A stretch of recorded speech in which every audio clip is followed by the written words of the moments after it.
Hi, this is Jung from Juniper Berry Soaps. As you know, I am a full-time teacher, and soap making is just it is my side business and a passion. So that's why we're making these videos. If anyone else would be encouraged to do that, that's great. So far, Juniper Berry Soaps in general. I guess maybe the question you might have is it worth doing? I'd say yes. For me, because I enjoy it most of all, and you should always enjoy what you're doing. Secondly, I think that my sales have been increasing year after year, and I think that's the way with all businesses, which is you have to stick with it. You can't give up after a couple weeks or after a couple months.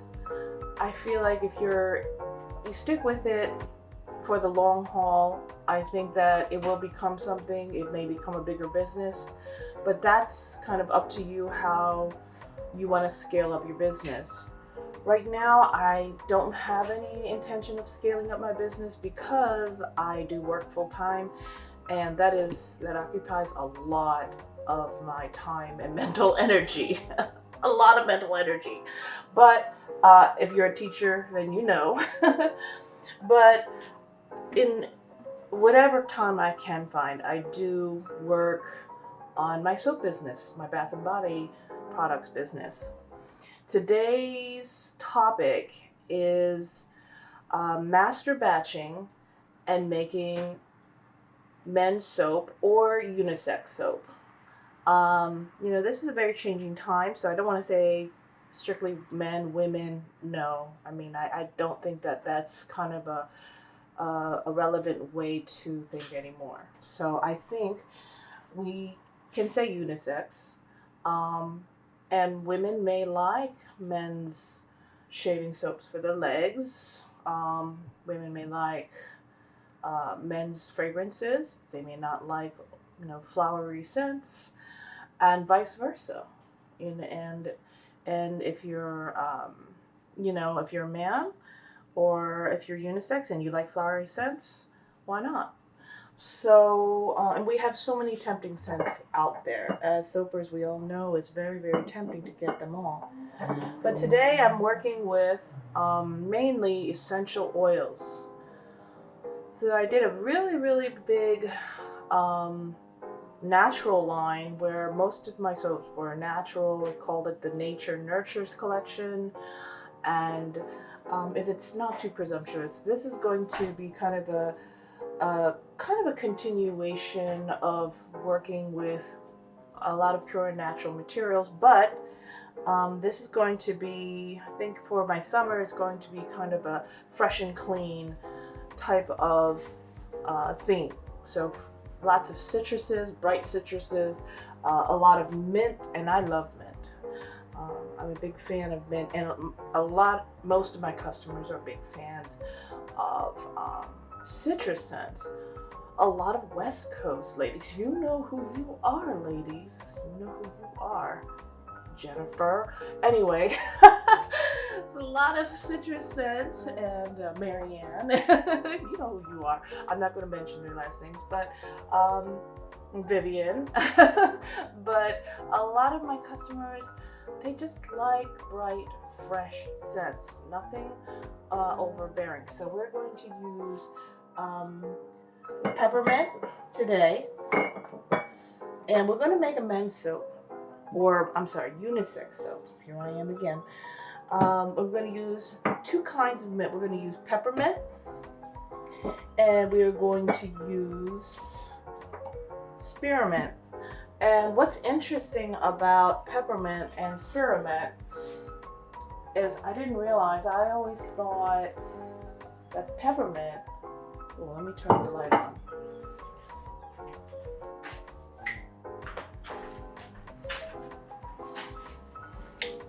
Okay.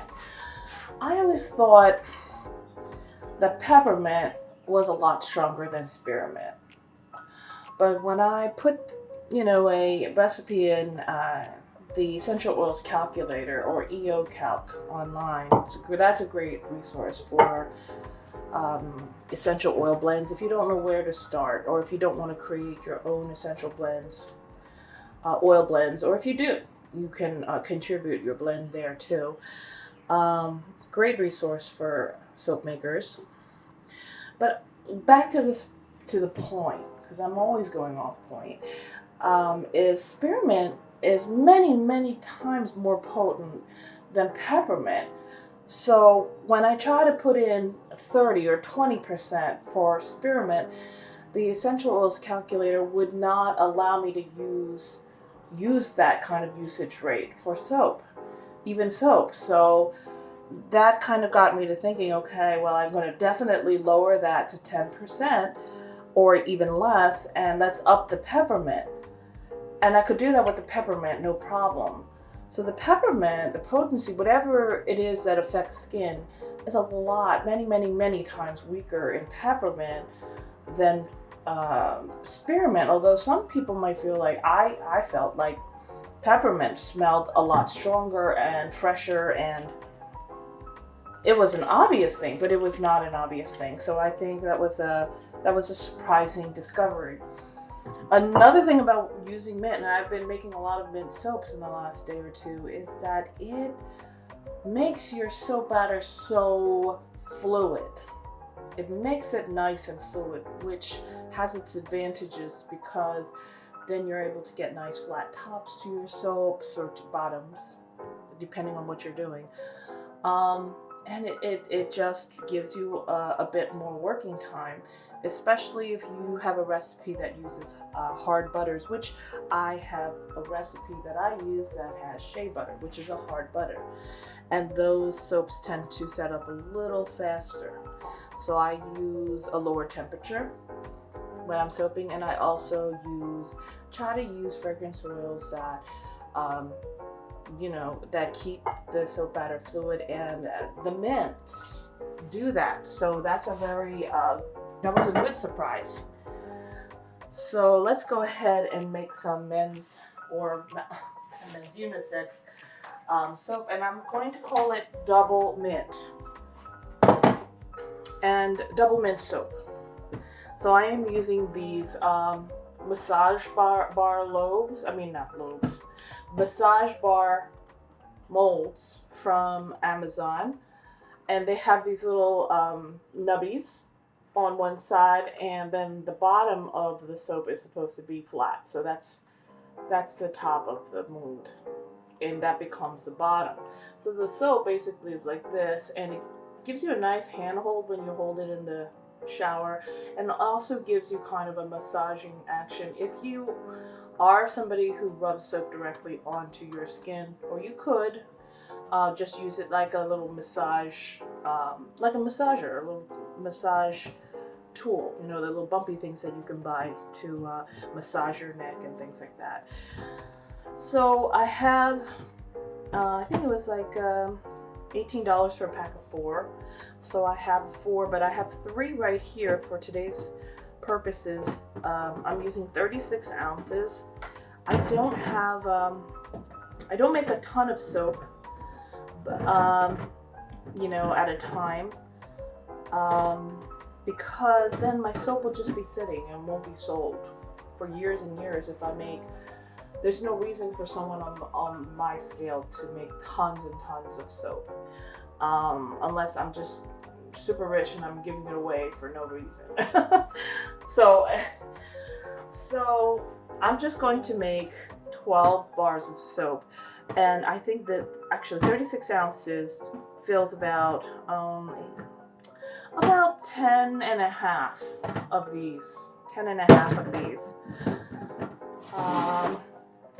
The other thing I was going to talk to you about today was master batching. So this is like a 2-for-1 type of video, and I master batch about a little less than 4 gallons of oil at a time, and that lasts for a while. It creates, if I use a 34 ounce, 36 ounce, like those little Amazon loaves, soap loaves, molds, it could make about 10 of those with a little extra on top, heaped on top of each loaf.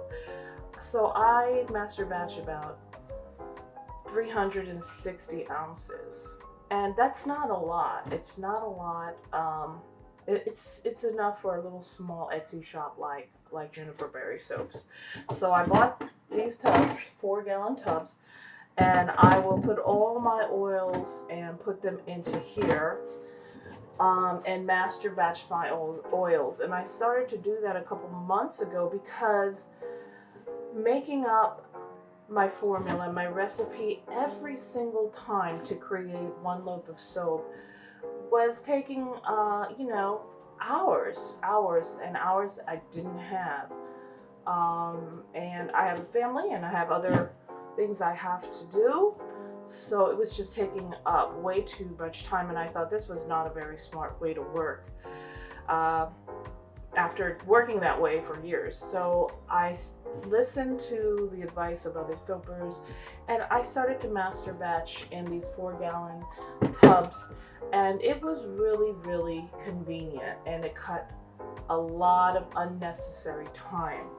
So after I master batch, I pour some of the soap into these jugs, and I can make 2 loads of soap, approximately a little over 2 loads of soap each time I use the jug.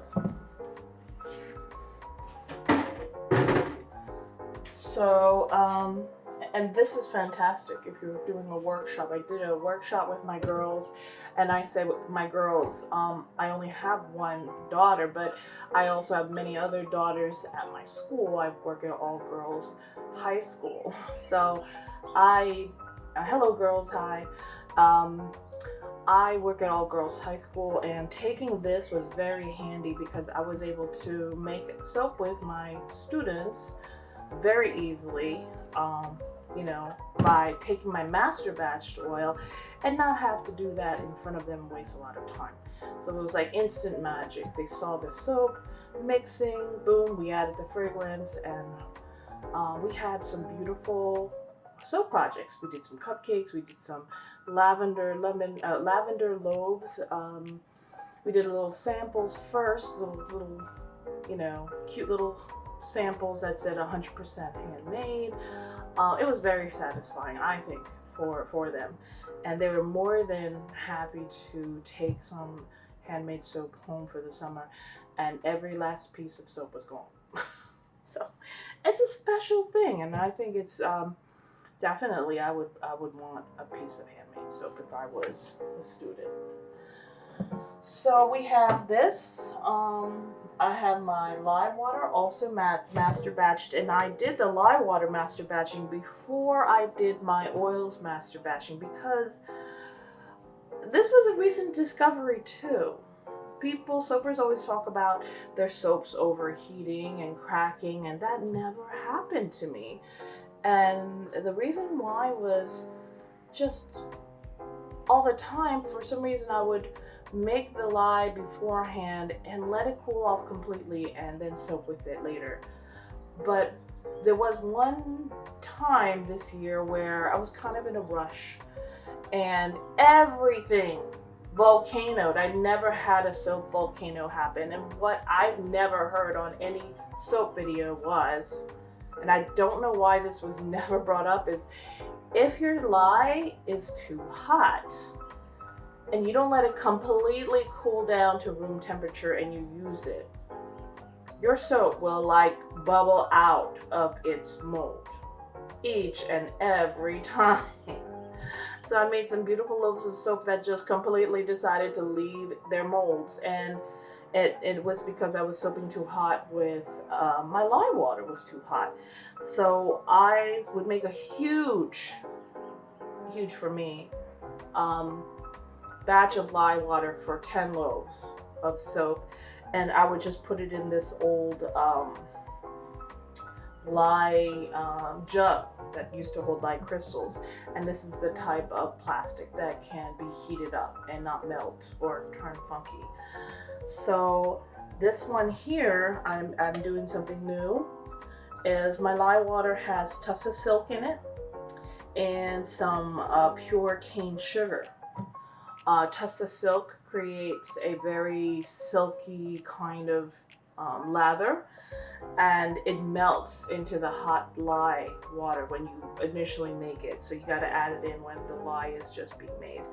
And then the pure cane sugar too is, you should put it in when the lye water is really hot because it will dissolve faster. Um, and it's supposed to really create some nice big bubbles, the addition of sugar. So you don't have to use pure cane sugar, the raw sugar, but I did, try to keep things a little bit natural when I can. Okay, so now let's get to the soap making.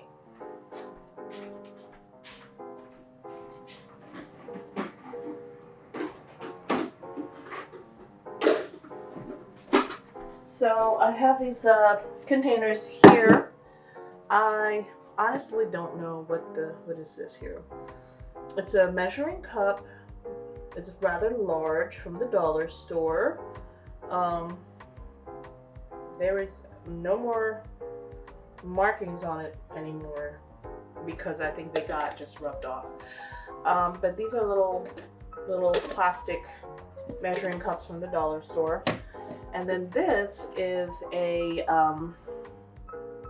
there's 3,000 milliliter, 96 fluid ounce kind of plastic jug from this. I think it's used for scientific purposes or lab use.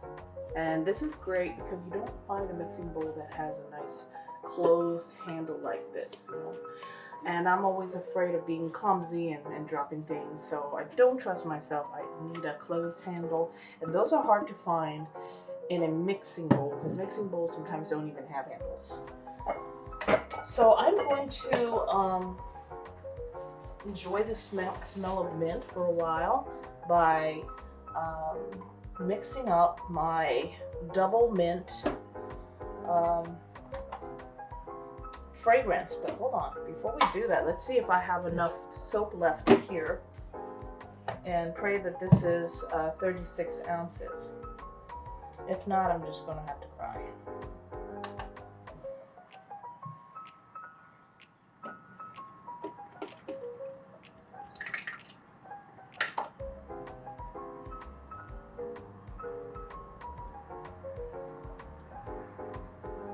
Of course, it's not 36 ounces. It's like 31.6. This is me, story of my life. When I go and make soap, I make like a bunch of it. And yesterday, I think I was going crazy and used up a lot of this soap batter. So you're gonna see me doing a little bit of, not master batch because I need to make this video. So I will make some of my soap batter right now. So I have a smaller jug.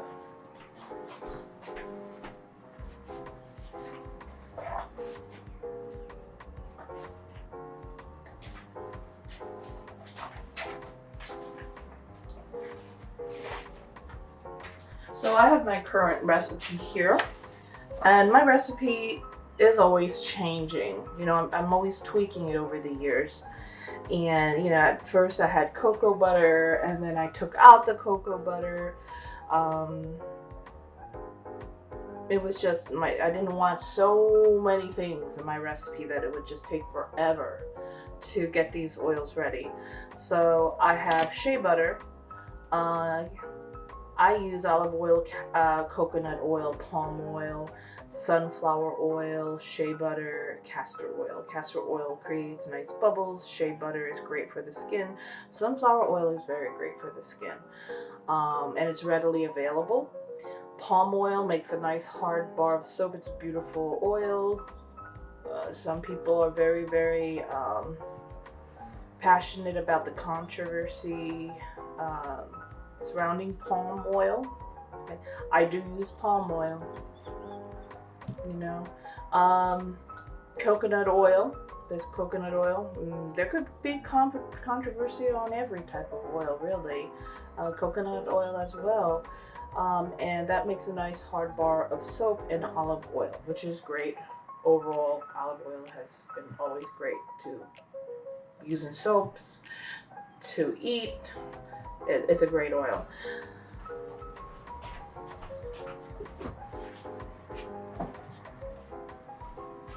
So I'm going to measure out my olive oil here. Now this is me just making a small batch so that I can make my soap, and this is not master batching. I would put 10 times the amount of olive oil for that, but I'm just going to do one loaf because I don't even know if I have enough to master batch in terms of supplies at this point. I think I haven't gone to the store in a while. So olive oil I buy at Sam's Club.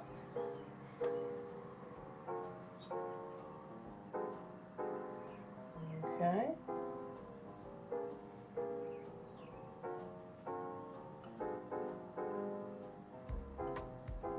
And I need to, unfortunately, I feel like I do need to bring the prices of my soap up. My soap is very, very affordable, and a lot of soapers charge more than what I do in my store, and some soapers sell their soap for less. But I think because of my ingredients and the kind of nice ingredients that are in my soap, I have to reflect that in my pricing. And olive oil is one of those oils, along with everything else, that has gone up. It used to be like $9.99 at Sam's Club, and now it's like, what is it, $13 or $14. So it is a huge jump, as with everything else.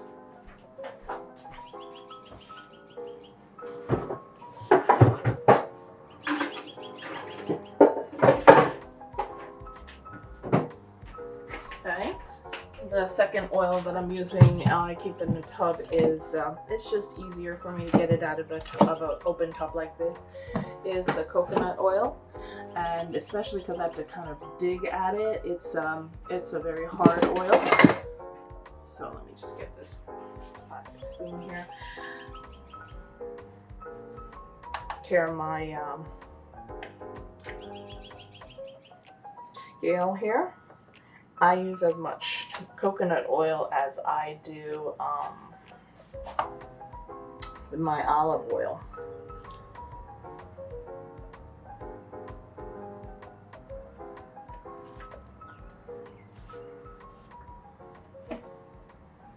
Oh, now I'm under.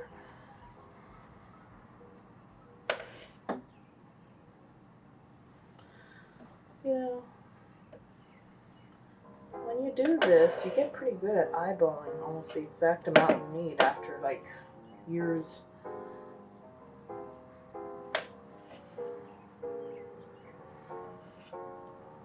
Yep. A smidgen over is not going to change anything. Palm oil is next.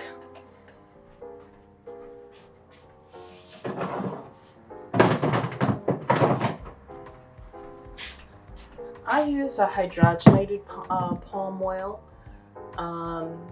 It's just been through a process where the consistency is homogenized, which I like.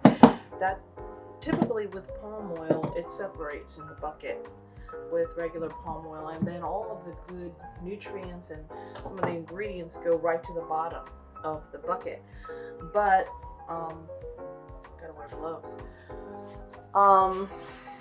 But with the palm oil that's hydrogenated, it is whipped up so much that everything is kind of suspended in, you know, it's evenly distributed throughout the body of the palm oil. So there is no, you know, parts separating, which I prefer, and it happens to be cheaper. So as far as I know, you're not losing anything. They're not adding anything. It's just in the way that they kind of mix it up and create this kind of consistency.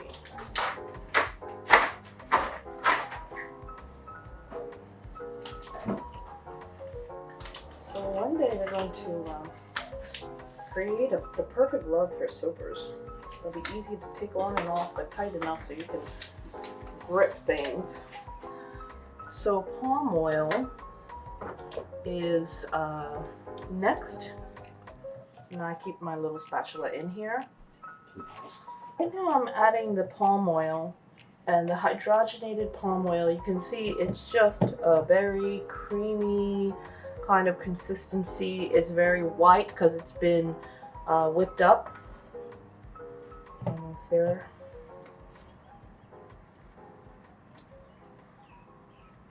Okay, that's good. So there's none of that kind of suspension kind of falling to the bottom and all the good stuff in the palm oil just kind of laying in the bottom of your bucket here.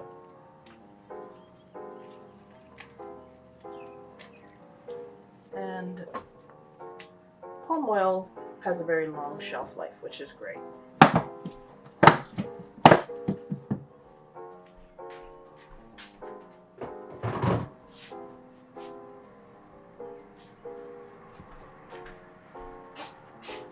Okay.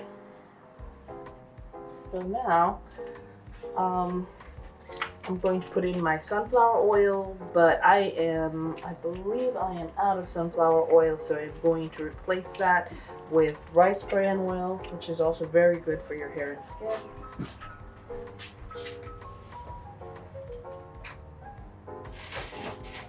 And I don't have to adjust the formula for that at all. So then that is a very small amount. I use 5% of that.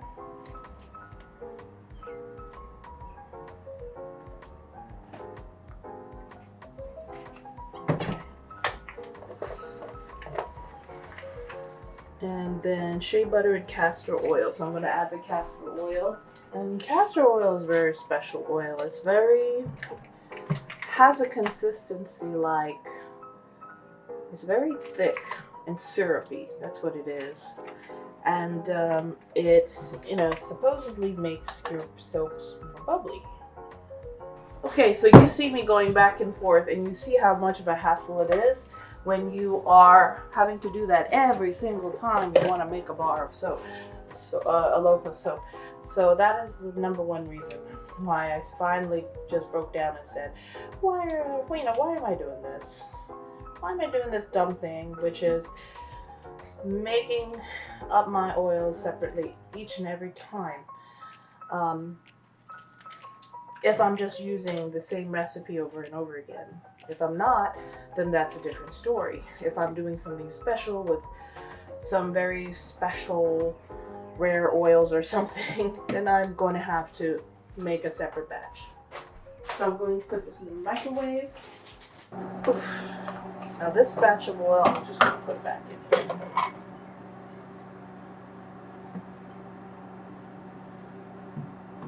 Because this is not 36 ounces, and I just made 36 ounces.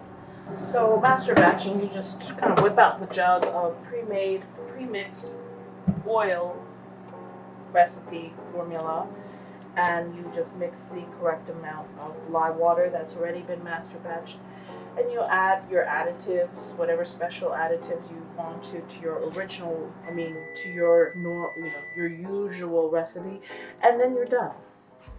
So when I'm heating up my oils, I heat them up in like 40, 50 second intervals, maybe a minute sometimes. If I have a lot of hard butters or hard oils, it's not going to burn anything, even up to a minute.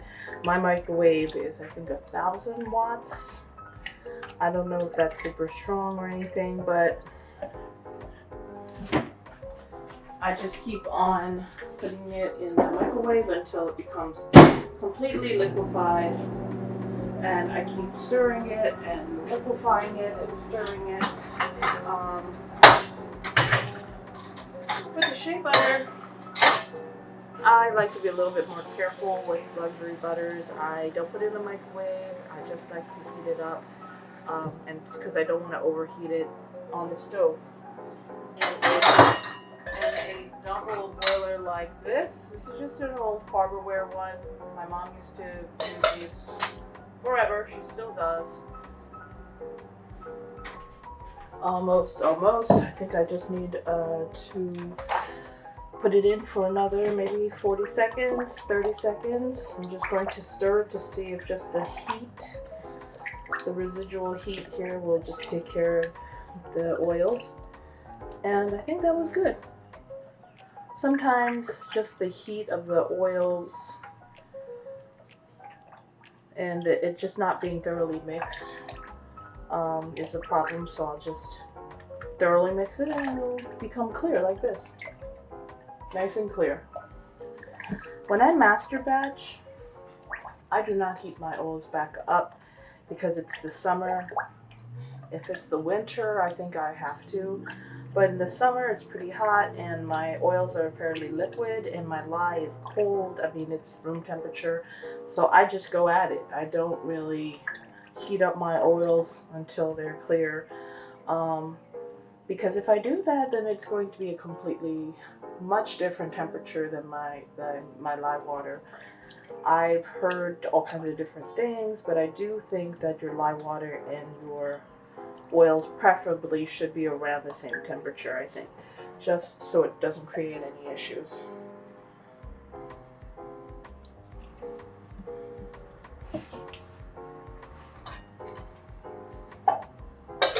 So I'm just waiting for my shea butter to melt and then I will mix that in. Until then, I am going to weigh out my essential oils. So in this soap, I'm going to just have my base soap recipe and I'm going to have my essential oils and just some chrome oxide, which is a green colorant. It's supposed to be nature identical, which is man-made. It's a man-made, but it's supposed to have the exact same ingredients as chrome oxide in nature, minus the dirt and the contaminants.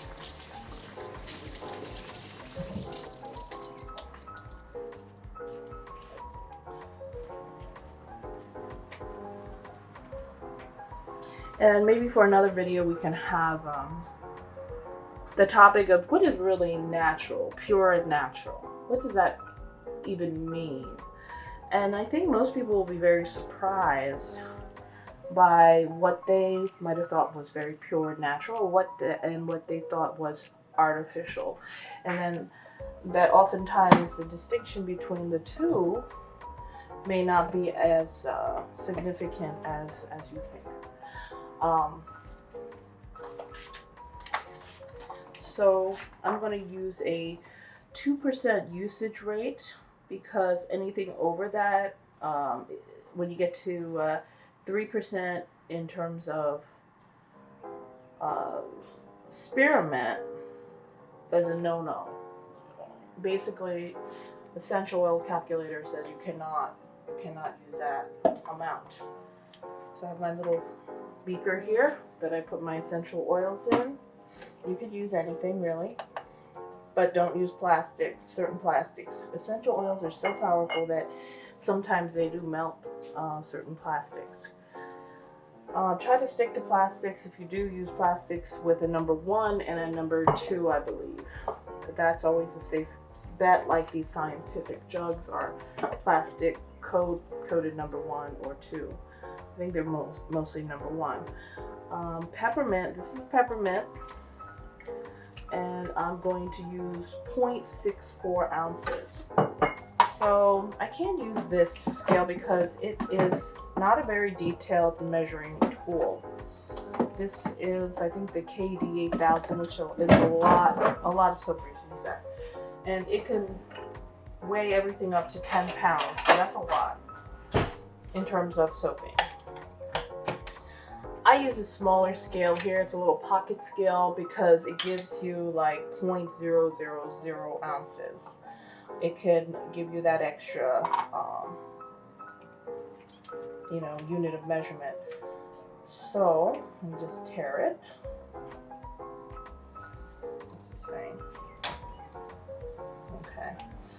Now I'm going to take some peppermint and pour 0.648. So that's a lot. Okay, that's 1.16. I have to pour it back in here. 0.93. 0.648.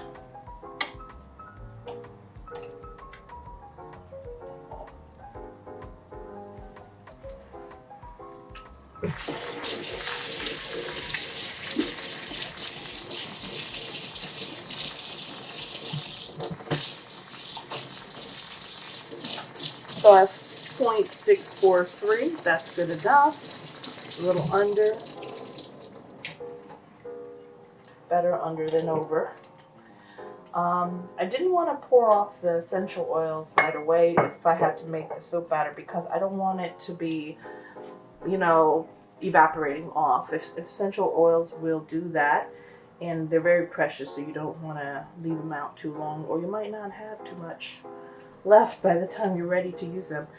They don't go that fast.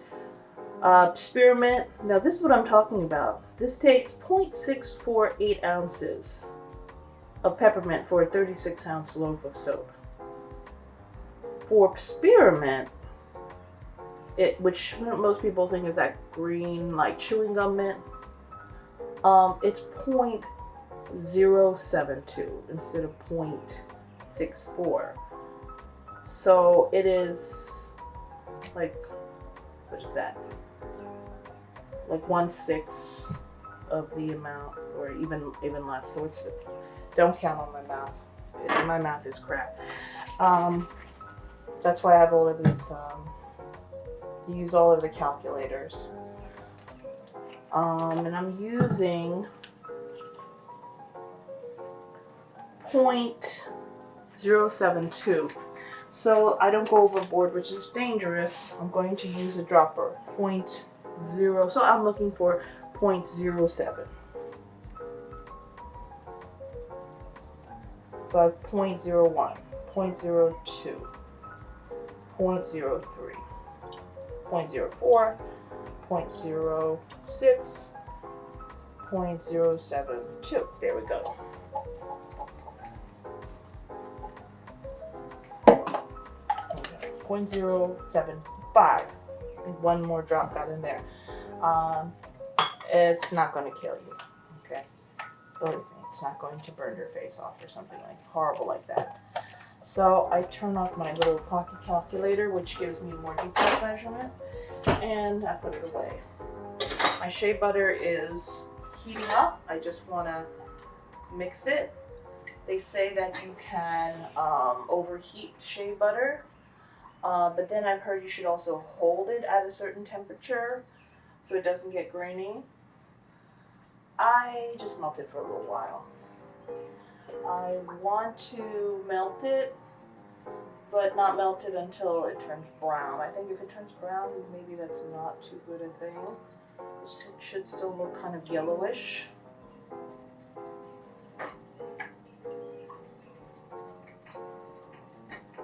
Hold that for a second. And then I'm going to put it in here.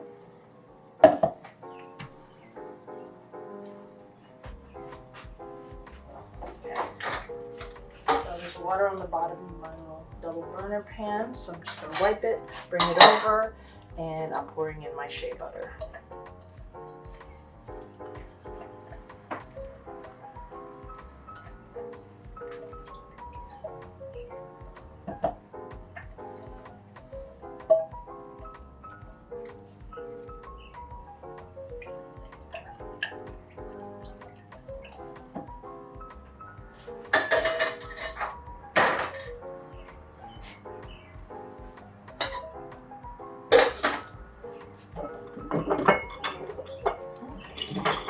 Such a mess. Alright, so now what I'm going to do is I'm going to take the bigger scale out because I need to weigh out my lye water solution. So put one of these little dollar store measuring cups. when you're dealing with soap, you should always put on goggles. I put on these little handy little arm protectors if I'm not wearing a long sleeve shirt, and I am wearing a long sleeve shirt, so I'm just being extra. I have a hairnet, so who wants to find some nasty hair in their soap, right? No, says nobody. And I am wearing my eye protection, which is the most important thing of all, because my eyes are shot as it is. So in terms of just want to make sure 14.31 is my usage rate for my lime water. 14.31.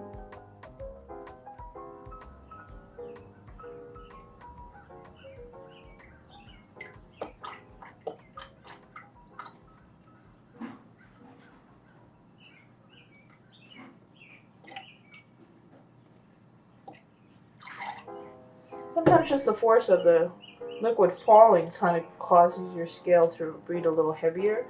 So just wait until it all settles.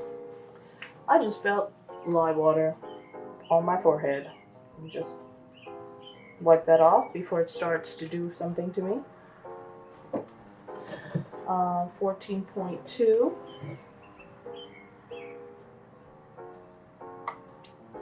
14.51. Just go back and forth a little bit. 14.31, 14.35, that's fine. Because I have a super fat of 5%, it's not going to leave any lye.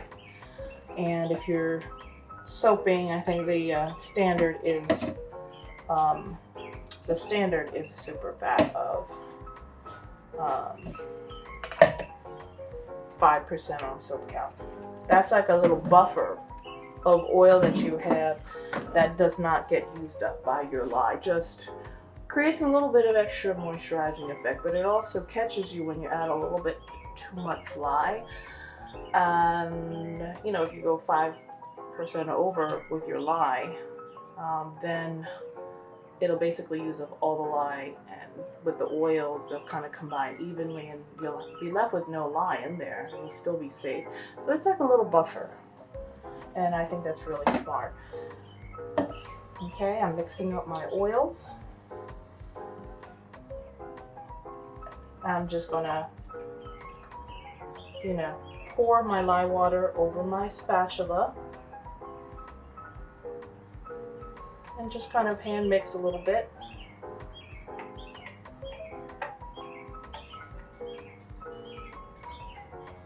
I know that the mint is going to cause my oils to get very, very runny.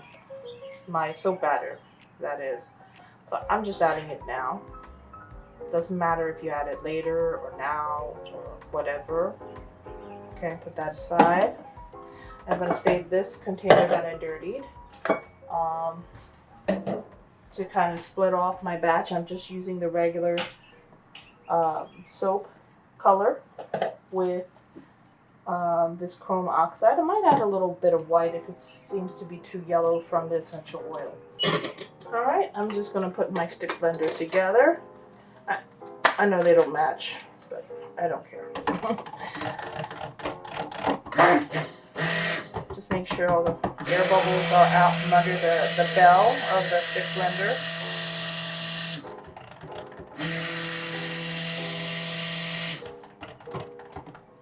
So I'm looking for the soap batter to come to trace a little bit, or maybe it's slightly under trace, because I'm going to pour it and mix it again with my colorants. I just want to add a little bit of green.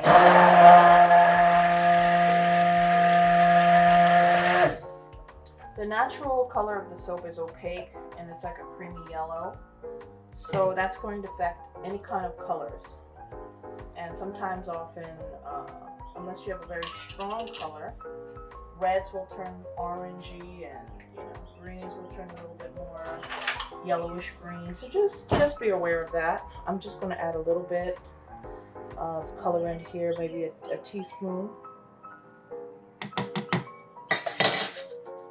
And then over here, maybe to make it look a little bit brighter, I think I will change my mind and add a little titanium dioxide that I did mix. Just add about a little bit, 3/4 of a tablespoon. Let's see if that does anything. I mixed my lighter color first, so I don't dip my darker color into my lighter color batter.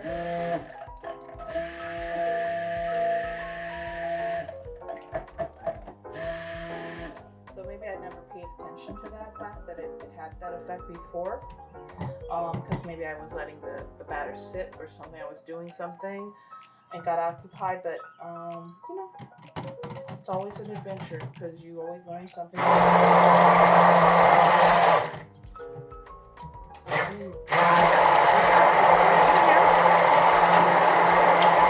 And I'm just going to take this off. You could have done that step after you removed it from the motor. So my batter is looking kind of thick, but it's not super thick. The one thing I learned also when I was trying to do some cute swirls yesterday in a mint lemon soap was I mixed up my two different colors, my two different yellows, a deeper yellow and lighter yellow. And my mint mixed with citrus essential oils batter was so fluid that when I added the darker yellow to the lighter yellow base, they mixed together so thoroughly that I have absolutely no swirls in that soap. It's just like one color. The soap is fine, it's usable, but it's not as pretty as I had wanted it to be. So timing is also very important in soap making. You gotta let the batter set up a little bit if you want to get those distinct swirls and designs and stripes or drops or whatnot, whatever effect, whatever swirl effect you want to create, you have to let the batter then set up so that it suspends the contrasting color and you get these kind of distinctive swirls. I'm going to get my molds ready. I'm going to be ready to pour in a second. So I have it on this aluminum cookie sheet, and I don't put a wax paper or anything like that. That's just what I only use this for soaping. So if this gets kind of eaten away by the soaping lye in the soap, it does not matter because I don't use this for baking purposes.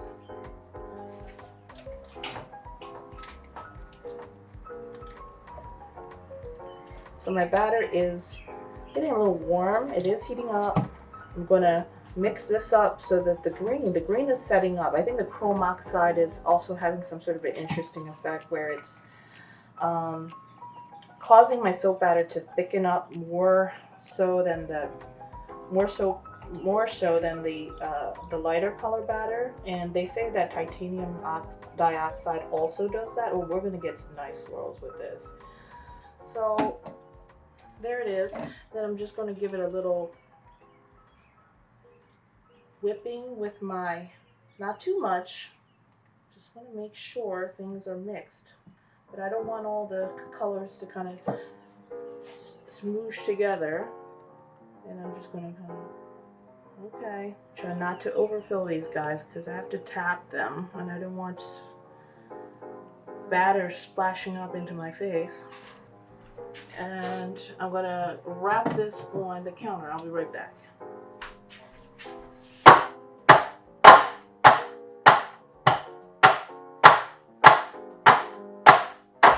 Okay, that was very important because several times bubbles came up. And those are bubbles that will be creating, that will create air pockets in your soap. Okay. So this is actually my first time making a straight, like, for me, a straight spearmint soap without any kind of floral or some other thing going on. And what I've discovered is there are certain soaps that sell well and certain soaps that do not sell well. And people may give a interesting floral fragrance soap a try. It has delicate notes of bergamot and mandarin orange and jasmine and tonka bean and all these kinds of wonderful fragrances that you may be tempted to purchase. But when it comes down to it, people like to go to the most reliable and most familiar fragrances. This counter is getting messy. Let me give this a wrap.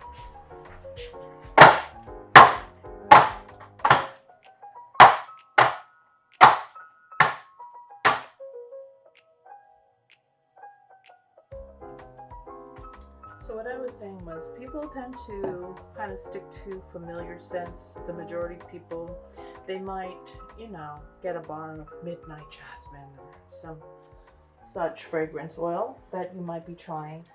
But oftentimes they will kind of steer toward more tried and true type of fragrances, like nice bright orange or lemon, or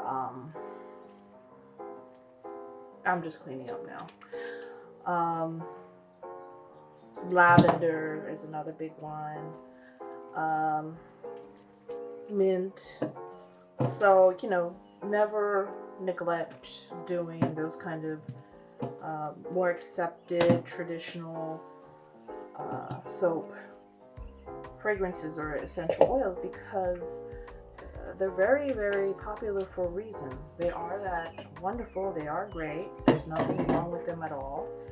And not everybody wants to smell like they're wearing a perfume or even a very strong scented soap, because they might want to put their own perfume on. So that's something to think about.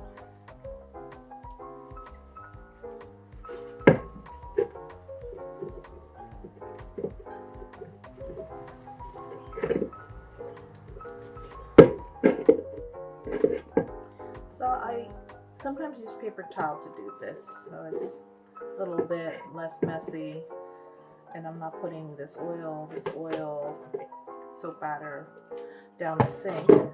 But sometimes just I do this, take the microfiber towel I've been using to wipe off my counter, and with this unplugged, because you don't want this to chop your finger off, I go in there and I clean off most of the batter off of everything, and then washing it down with a little Dawn dishwashing liquid is going to be a snap.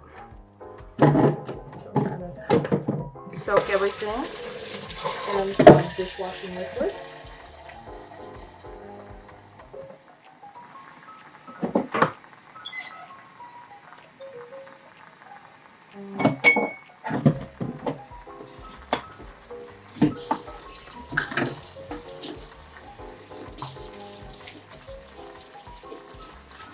Clean off the microfiber towel.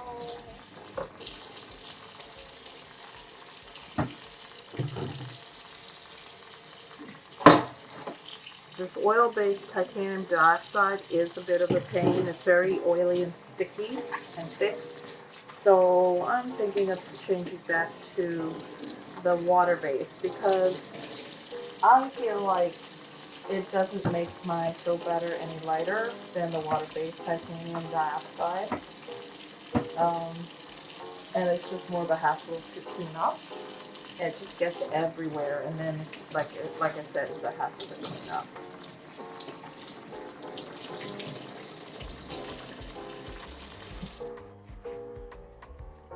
Okay, so I'm gonna take you over to where my soap batter is kind of sitting in its mold in 1 second. I have it right here sitting on this little bit of counter space I could find. So these are the Massage Bar style double mint soaps. Okay. And they look like a mess right now, but when they come out of their little cavities and I clean them up, they're very beautiful.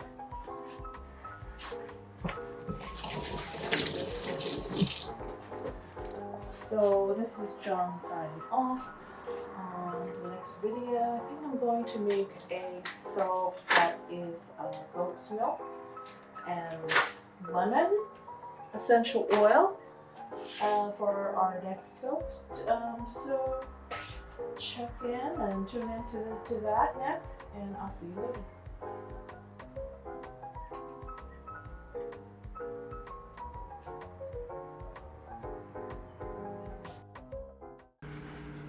Action. Hi, this is John from. Okay, we gotta start over.